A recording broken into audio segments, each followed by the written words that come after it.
Statement. 22 days ago, Republicans on this committee released a report showing the Federal Trade Commission sent 12 letters to Twitter in a 3-month time span. Happened to be the 3 months time that Mr. Musk had purchased the company. In the first letter, after the first Twitter files, the first question was, who are the journalists you are talking to? Actually named 4 journalists personally.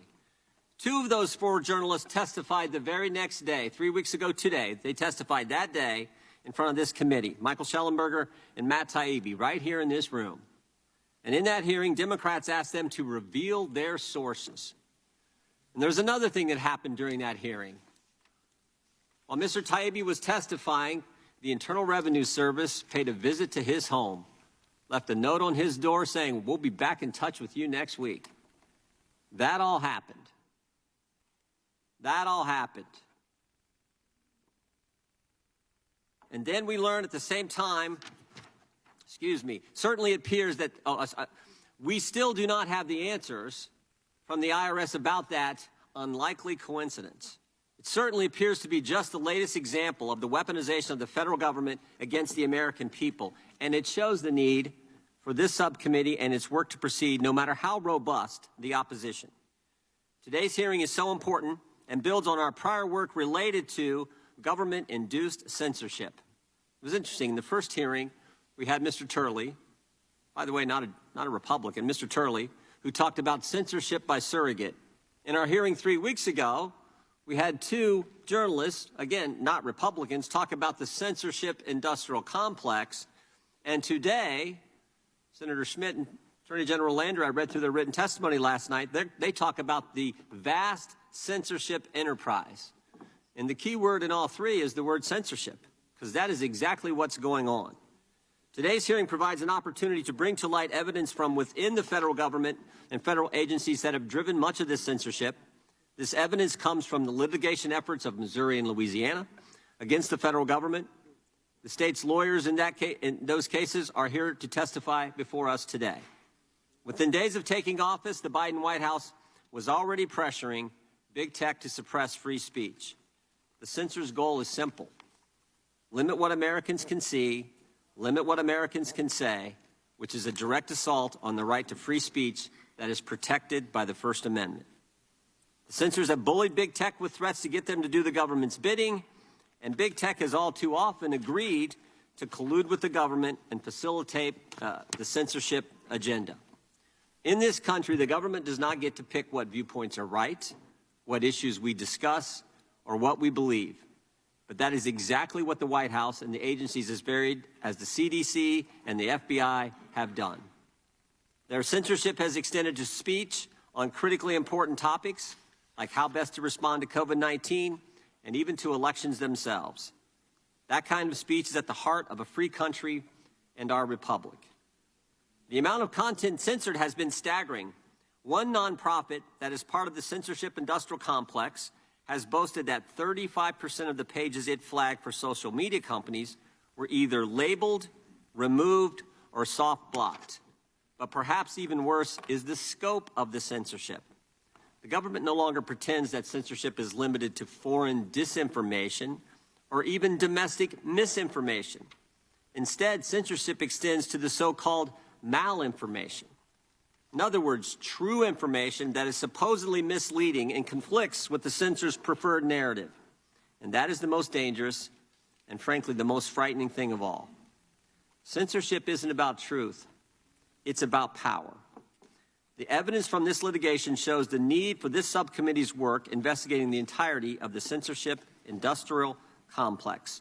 The federal government is at fault, but it is also should be able to weaponize non-government actors. It should not be able to weaponize non-government actors to work on its behalf to advance censorship.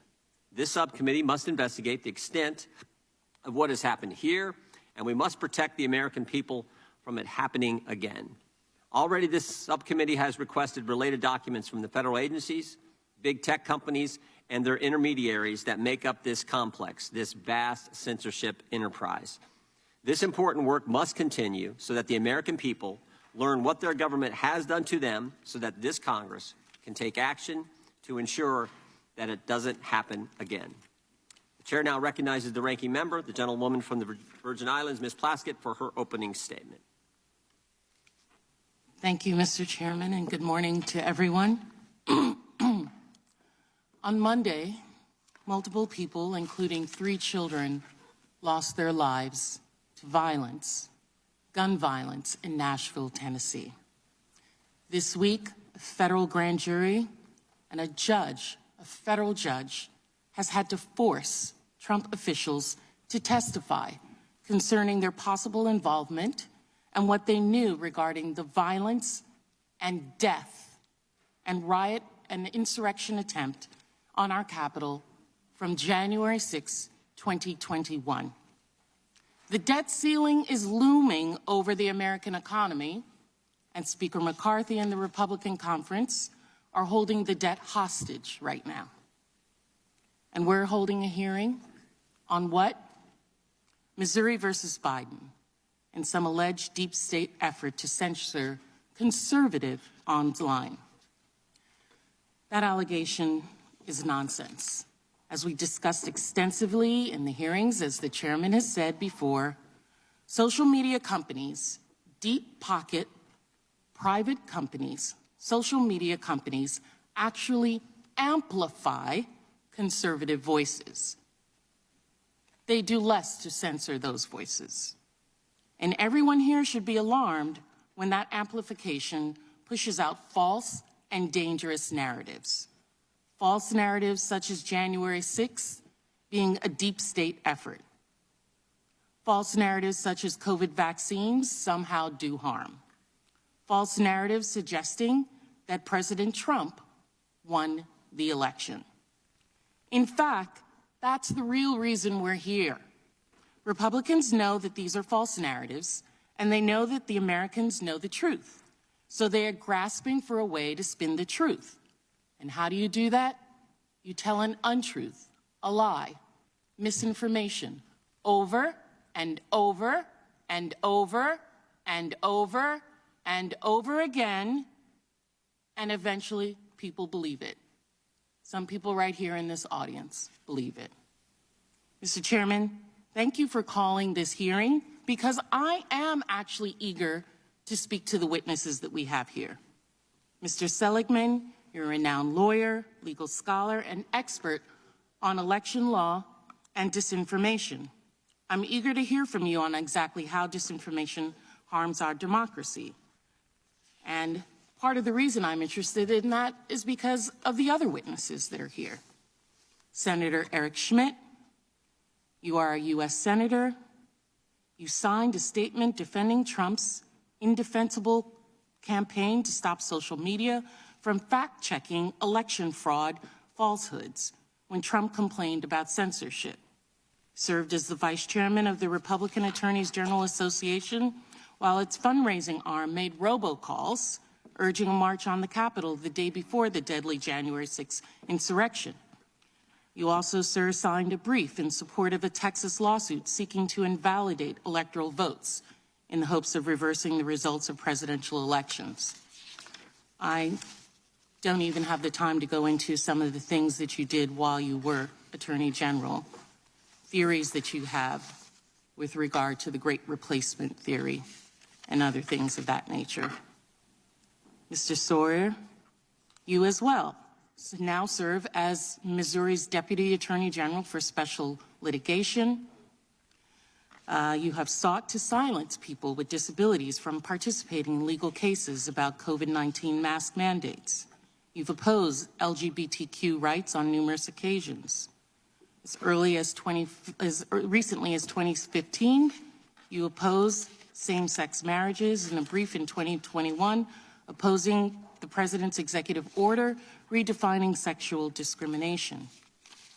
And Mr. Attorney General, Mr. Landry, congratulations on your bid for governor of Louisiana. You refused to join 50 other attorney generals in condemning the insurrection of January 6th, and in your own separate letter, tried to equate that insurrection, that one violent day, with the Black Lives Matter protest of 2020, 7,750 demonstrations took place over a summer. Not only 93% of those were peaceful. One day, January 6th.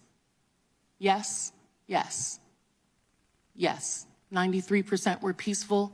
One day on January 6th was devastating to our democracy. You've also denied climate change. So I would like to speak to these individuals who are here, but maybe for a different reason. We are here to talk about the weaponization of the federal government when the greatest weaponizer has been Donald Trump. Yesterday, the New York Times, I know it's not everyone in here's favorite paper, but I'd like to submit this. I have a motion to submit this into the record. Objection. Thank you. The article was on March 29, 2023, and it says, Trump says the justice system has been weaponized. He would know. Yes, he would. And why would he know? In that article, it lists instances of his attempts to weaponize the federal government when he was president. In the words of his own people, quote, he was always telling me that we need to use the FBI and the IRS to go after people. It was constant and obsessive, and it's just what he's claiming is being done to him now, said John F. Kelly, Mr. Trump's White House chief of staff. Quote, I would tell him why it was wrong, and while I was there, I did everything I could to steer him away from it and tell him why it was a bad idea, Mr. Kelly said. I thought we were successful, but he would often ask a lot of people to do a lot of things that he didn't want to do himself in the hopes that someone would do it and he would claim he did nothing wrong. That's the twice impeached former President Donald Trump's chief of staff speaking. So don't tell me he didn't weaponize the government. I don't think we're going to be investigating that, however. And Mr. Chairman, I know that you and my Republican colleagues believe that Mr. Trump is still the leader of the Republican Party, and unfortunately, you're following his example and attempting to weaponize Congress. Last weekend, President Trump posted the message that's on the screen right now.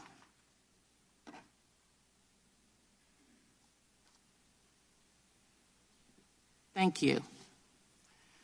What kind of person can charge another person, in this case, the former president of the United States, who got more votes than any sitting president in history and the leading candidate by far for the Republican Party nomination, with a crime, when it is known by all that no crime has been committed, and also known that the potential death and destruction in such a false charge could be catastrophic for our country? Why? And who would do such a thing? Only a degenerate psychopath that truly hates the USA! Exclamation point. He threatened death and destruction if an independent, state-level, duly elected prosecutor took action against him. Now, Mr. Chairman was asked about this post previously, and his response was that he needed his glasses to read it. I hope that he and all of my colleagues can see it now up there on the screen. Mr. Chairman, you and other members of this body have sent multiple letters in your capacity as chairmen to seek to interfere in the investigation of the president by a duly elected state representative and demanding that District Attorney Bragg appear for a transcribed interview in a matter that is under criminal investigation. That is not appropriate. That is not what this Congress is supposed to be about. That is an abuse of the power of this body, of this committee, and that is the weaponization of Congress, plain and simple. The real question before us today is, why are the chairman and others, why are congressional Republicans doing the president's dirty work? That's what we should be investigating, not chasing politically motivated theories that have already been shown to be baseless. I yield back. Gentlelady yields back without objection. All of their opening statements will be included in the record. We will now introduce today's witnesses. We first have the Honorable Eric Schmitt. Senator Schmitt represents the great state of Missouri in the United States Senate. Before his election to the Senate in 2022, Senator Schmitt served as the Missouri Attorney General and the treasurer of that state. The Honorable Jeff Landry, former colleague of ours. Jeff Landry serves as the Attorney General of Louisiana, a post he has held since 2016. Prior to serving as the Attorney General, he represented Louisiana's 3rd Congressional District here in the United States House of Representatives. Mr. John Sauer is a Special Assistant Attorney General for the Louisiana Department of Justice. He previously served as Deputy Attorney General for Special Litigation with the Missouri Attorney General's Office and Solicitor General of Missouri. He clerked for Judge Michael Ludick and Justice Antonin Scalia.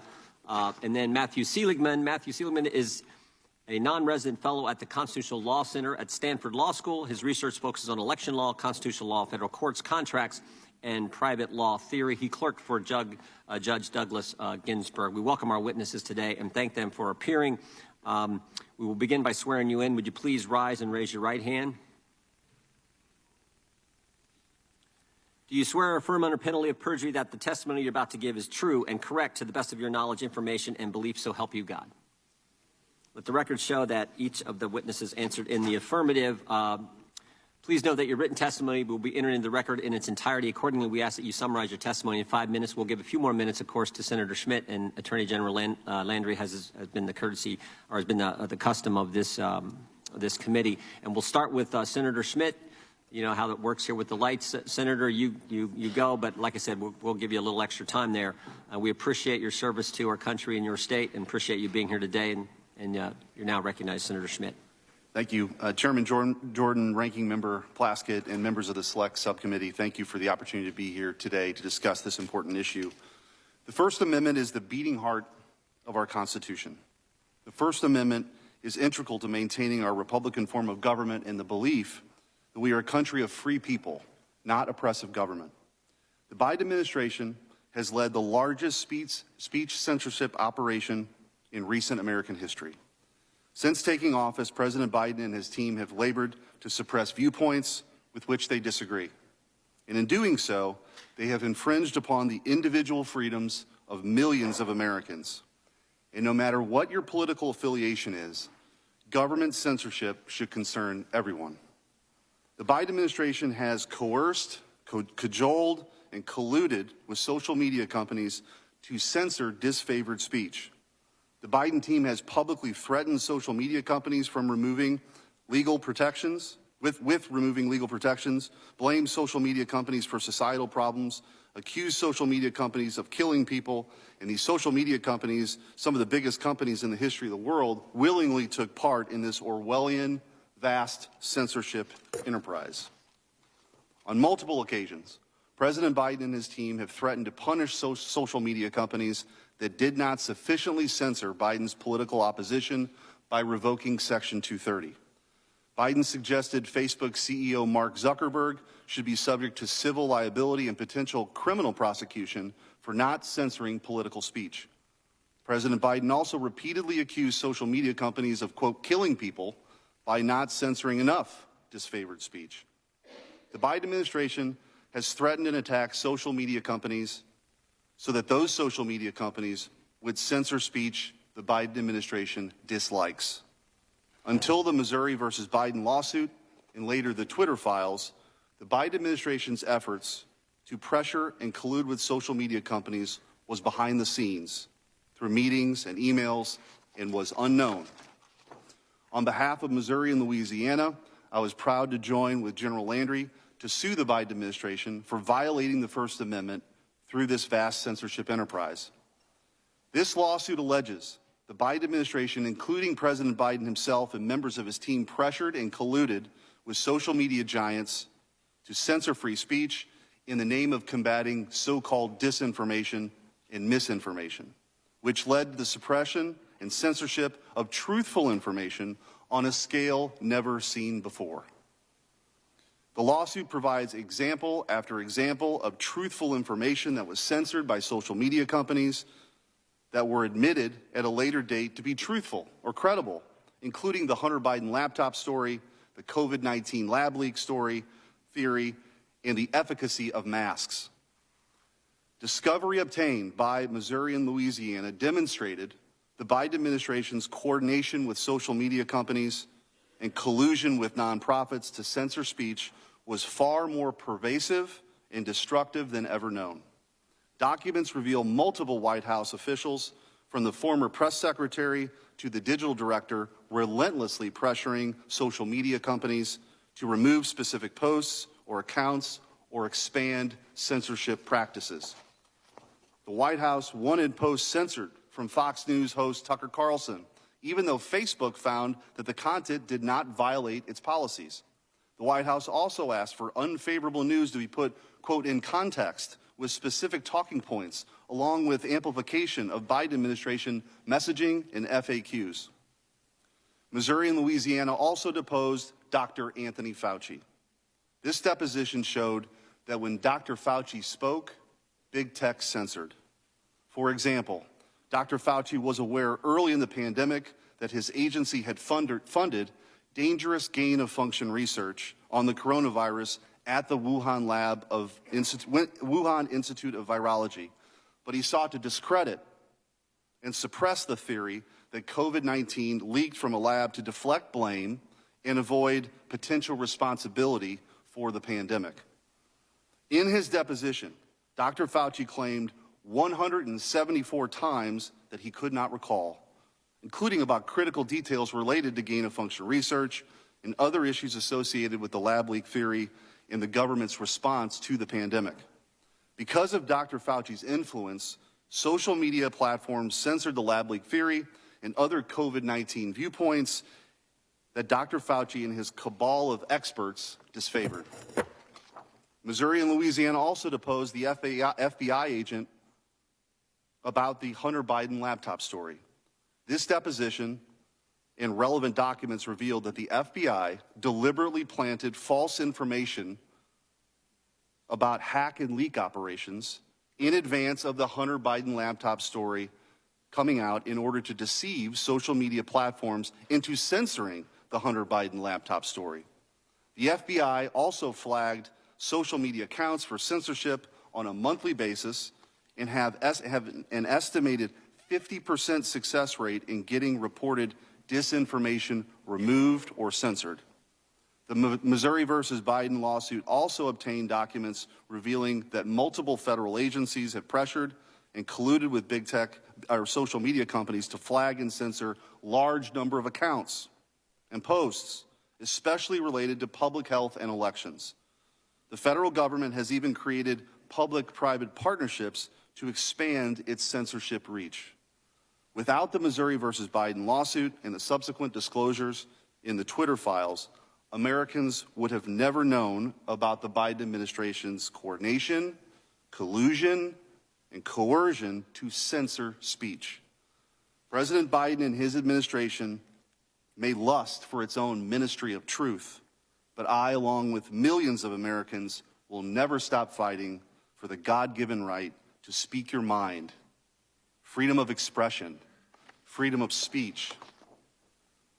Americans have enshrined the First Amendment in our Constitution more than 230 years ago, for good reason and for times such as these. We cannot allow the Biden administration to infringe upon the freedoms that we cherish and that have been purchased by the sacrifice of millions of Americans. Freedom of speech is vital to our country and our people. In many ways, it's our pressure release valve. We must stop the Biden administration's threat to free speech so that America can remain the freest country in the history of the world.